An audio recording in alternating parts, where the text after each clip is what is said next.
maadjong buntag, maadjong udto, maadjong hapon, maadjong gabi itibuok kalibutan. Mga iso nagahunti makaron mahitungod aning apil man ni sa ika na po pasugo ning ayaw pamakak. Mabasa nato kana sa Exodo kapitulo 20 bersikulo 16 ug sa Deuteronomio kapitulo 5 bersikulo 20. Ug bisan ang atong Ginoong Kristo nagisgot niini diya sa Mateo kapitulo 19 bersikulo 18 ug Marcos kapitulo 10 bersikulo 19 ug Lucas tudling 18 o uluhan 18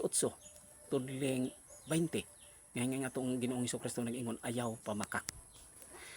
Busa ang adyan kita ining magbantay kita ini mga igsuon ko diha ni Kristo kay matud pa diha sa Revelasyon kung gipadayag 21 kapitulo 21 bersikulo 27 way makasulod dito sa syudad maong gingharian sa Dios nga bisan gamay nga bakak nga pasudlon dito. Busa ang adyan kita mag-amping sa atong pagpanulti kay aton pa diha balikon na sa Exodo kapitulo 20 bersikulo 16 nga ayaw pagsaksi og bakak batok sa imong sikataw.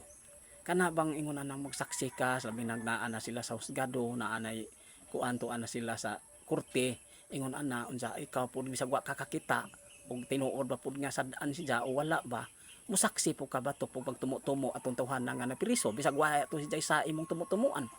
imong butang-butang nga sulti mao na dako kanang sala atubangan sa Ginoo unsa kana pong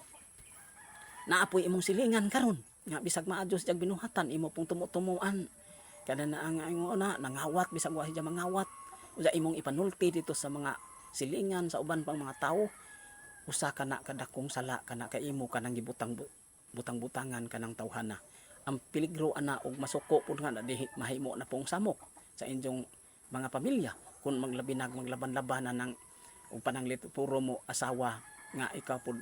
kada na ang imong butang-butangan pud ng asawa sa laing tawo unsa peligro naman na maglaban-labanan ng sikabana. Di arang kada kong samok. Busa kun ikaw kana nang tigbutang-butang, ikaw bakakon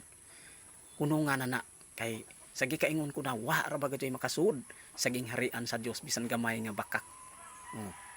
Unsa bisan paglupod gihapon sa Kolosas kapitulo 3 bersikulo 8 ngadto 9 ayaw kamo pagbutang-butang.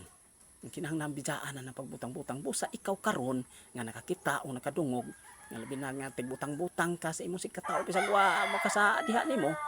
unsa imong dauton pag-adyo ang itang kugalingon hunungan na kay unsaon na ba unsa kun hingabtan ka sa kamatajon unsa wa ka makabidya sa imong mga sala wa ka makapangadyo pasaylo makahinulsol ngadto sa imong mga sala ngadto sa Ginoo dako kag tubagonon ana sa Ginoo. Kaya giingon diha sa Revelasyon kung gipadayag kapitulo 21 bersikulo 8 ang tanang mga bakakon mahiagom kadto sa linaw nga kalayo o kining linaw kalayo og usopre o kining kamatajon na kun kining kalayuha mao ang ikaduhang kamatajon sa espirituhano na ning bahin mga igsoon ko diha ni Kristo. Busa kun sa balikon ho nga pag-usab na sa imong kinaidya angay na kang magkuan kana na magbag-o sa imong kinabuhi kay bisan pa man sa atong mga sasala ang Ginoo andam gihapon mo dawat kanato. Busa mga isuon ko diha ni Kristo ako nag-auhag kanimo nga unta imo nang ipahiudyon ang imong kaugalingon imong kinabuhi ang imong pagpanulti ngadto sa kabut-on sa Ginoo kay mao kanay makapahimuot sa Ginoo para kanato kay kita gibuhat kita sa Dios para magdaig og sa ijang himaya. Busa mga isuon ko diha ni Kristo nindot ang mga mensahe nga atong nadungog aton taning paningkamutan nga mapuy-an kini sa atong kaugalingon